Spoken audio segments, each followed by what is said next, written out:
A ka energji elektrike, a ka ujë, pra a ke ndeshur probleme të tilla gjatë kësaj kohe?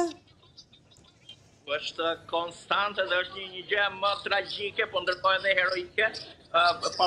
Parmbrëm ishte një film Ukrainë që luante një aktor Ukrainas, film anglez, pjesë e konkurimit zyrtar të filmit, dhe në mes filmit ikën dritat. Megjithëse kjo një aktor shumë e famshëm, askush nuk linte sallën e kinemas, prisin që të ktheheshin dritat, po gati gjysmë ore kanë ndenjur në sallë me shpresën që të ktheheshin dritat ta vazhdonin filmin dhe pa besueshme. Edhe natën që ishte në konkurim filmi im, shfaqja kryesore, gjatë kohës që kishim Q&A, atë pyetje përgjigje të pas filmit, ikën dritat dhe askush nuk dilte, domethënë bëri shumë përgjigje, megjithëse unë tentova një herë sa shiko, se mund ta vazhdojmë për arsye sigurisë edhe nesër, më vonë bisedën absolutisht të rrisht, gjithë ndenjën në sallë derisa u ndezën generatorët dhe vazhduan me pyetje përgjigjet, edhe mbas sesionit që na u dëshironin sallën, interesi ishte aq i lartë që edhe në lobin e kinemas po ta shoh kështu numri i njerëzve që vinë në festivale që jashtëzakonshëm. Është sallë gjigande që duket sikur je në çfarëdo lloji festivali evropian në fakt, sepse salla është plot e përplot me njerëz, ndërkohë që vendi është në luftë.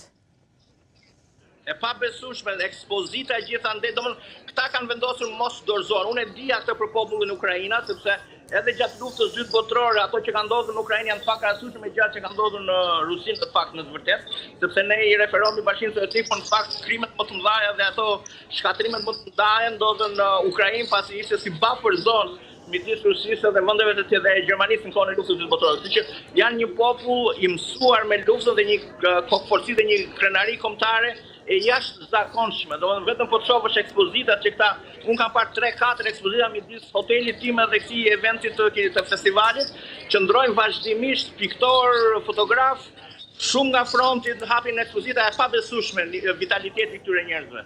Nga ana tjetër tim ke thënë që është shumë e vështirë që të bësh edhe dush apo jo. Cila është arsyeja? Mungesa e ujit apo diçka tjetër?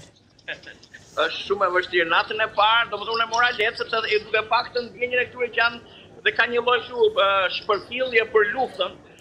Pastaj kur vjen puna, dëgjova një si makinë urgjence. Edhe thash, domethënë mendon që okay, jam në rrugë, di që do futem në godin, jam në lobi apo në dhomë. Po imagjino që ti do të matet 100 herë, ti je në dush, ti nuk e dëgjon më atë, po nuk e dëgjon më sirenat, sepse nuk dëgjohen brenda. Dhe më kapi një panik dhe tamam kohë kur do bëj atë dush, filloi një sirenë thash si ambulancë. Sigur po kalonte aty parë, ai sa unë nuk isha i sigurt. Ku desh të merja sportelin, telefonin dhe ti thoya ç'ash kjo? Ta urgjenca se sirena e alarmit ta është për misail, për këto raketat. Do zbretësh poshtë. U panikosa, thash çka për vërtetë dhe nuk merret dot ashensorin, unë isha në katin e 4, do zbritem me vrap shkallëve pa drita pa gjë dhe hyja në bodrum. Dhe bodrumi duket i gjë, bunkeri duket i gjë normale. Kur hyn aty ti tash sigurisht ne kujtojmë ato bodrumet e hershme, dhe kur rri gjysore 1 orë është diçka. Kur vetë domethënë ora 3 mëngjes dhe ti nuk e di duhet dalësh apo jo, është një tmerr i vërtetë. Edhe nëse do të flesh është një tmerr më vetë sepse ti do improvizosh aty me karrige, me tambolina, dhe dikush tërheq, dikush domethënë është pa besueshme në niveli, po një natë, 2 natë, 3 natë domethënë nuk është sakrificë shumë e madhe.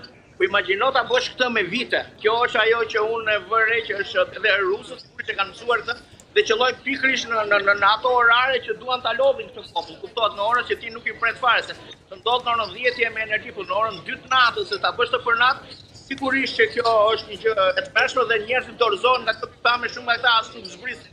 Por përshtypje që Ukraina siç e të vetëm që nuk zbritën në bodrume, ndërkohë ne gjithsej që të huaj sigurisht me shumë kënaqësi zbritën që janë morën vetë.